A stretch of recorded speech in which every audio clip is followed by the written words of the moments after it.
Hello, I'm ArchieLuxury and welcome to the program. Fuckers, how are you? Miserable, nasty, vicious, foul-mouthed fuckers today. And today I want to talk about respect. Respect, fuckers, respect. And what do I mean by respect? I'm talking about collectors. And yesterday I did a review for a very wealthy collector. It was more of a, it wasn't really a collection, it was really a watch store. And, you know, he had so many wonderful things. He had Rolexes, he had Pateks, and he had all sorts of shit there. But, you know, I got to tell you something honestly. I got a lot of respect for the average lower middle class guy who tries his best to build a collection. I got a lot of respect for that. And you know, the whole thing is with respect is that it's not about your bank account or how much money or the pieces you've gone for. It's the struggle. And you know, it's an interesting thing. It's an interesting thing. Some very wealthy fuckers out there, you know, they've got huge collections, Pateks, you know, everything you could possibly want is there. And even me, you know, I had 2 Pateks at one stage. I sold them. I needed the money. I couldn't just keep adding $20,000 or $30,000 fucking watches. I had to recoup my money to buy something else.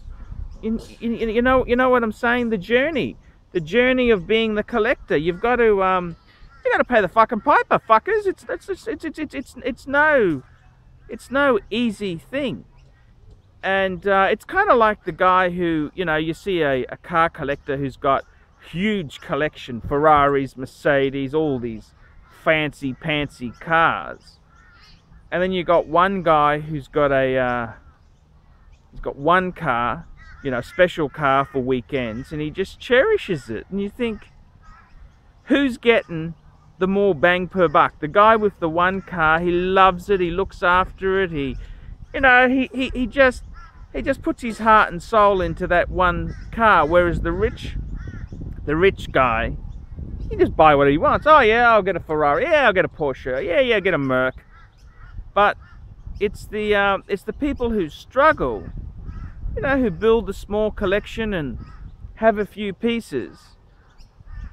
I think they get my respect. They really do get my respect.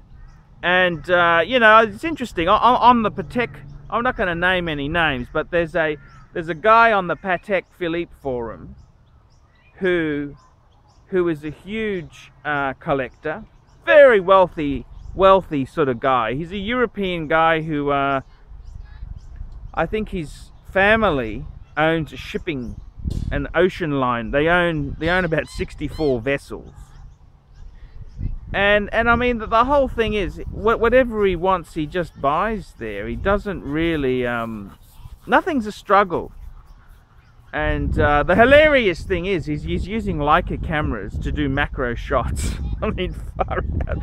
You'd be so much better off with a Nikon D810 or even a D600, for God's sake, of mine, with a macro lens. You'd get so much better shots. I mean, the Leicas were never meant, because they're not a they're not a DSLR. You're just not getting. Anyhow, that's irrelevant. He's just more money than you could poke a stick at. And I mean, you know, he just buys everything. I mean, is that a collector, or is that just someone with oodles of money? And I got to say, I got a lot of respect for the people who just, you know, they just build a collection slowly. They have 1 or 2 Rolexes and an Omega maybe, and you know, they just slowly build the collection. They get a lot of satisfaction. My good friend Mario in Melbourne. Mario's a lovely guy. You know, he's got a family, he's got a wife, he had a big anniversary he just celebrated, and hello Mario.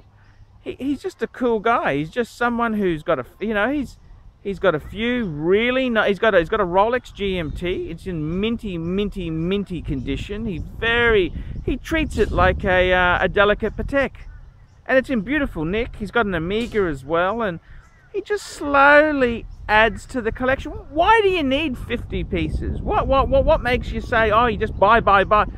A lot of us don't live in that world. We don't live in that world where you can just buy things. And this is the whole thing, you know. I got a lot of respect for Mario. He's a great father. He's a great husband. He's a great person. You know, he's got a little collection. He's you know, never envious or anything. He likes to see, you know, I've met Mario, and he's just a lovely guy. And I got a lot of respect for Mario because he just doesn't have it on a plate.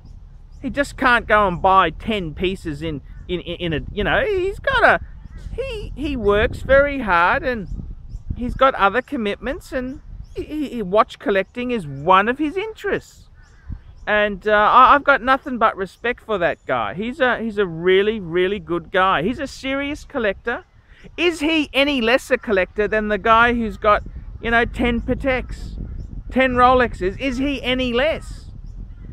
And I don't think he is at all. I think he's someone, I've got a lot more respect for someone with the smaller collection who's struggled and saved, ducked and weaved to build it, than someone who's just simply financially well endowed. They can buy what they want. So I just wanted to cover the topic of respect. Respect. What do you think of respect? Who do you respect more? I'm ArchieLuxury. Tell me what you nasty, vicious, foul-mouthed fuckers think of that. Nice one, Archie. Great time in the park there. Give us a look around, big boy. Come on. Show us around the park. Come on, do a 360, Archie. A 360.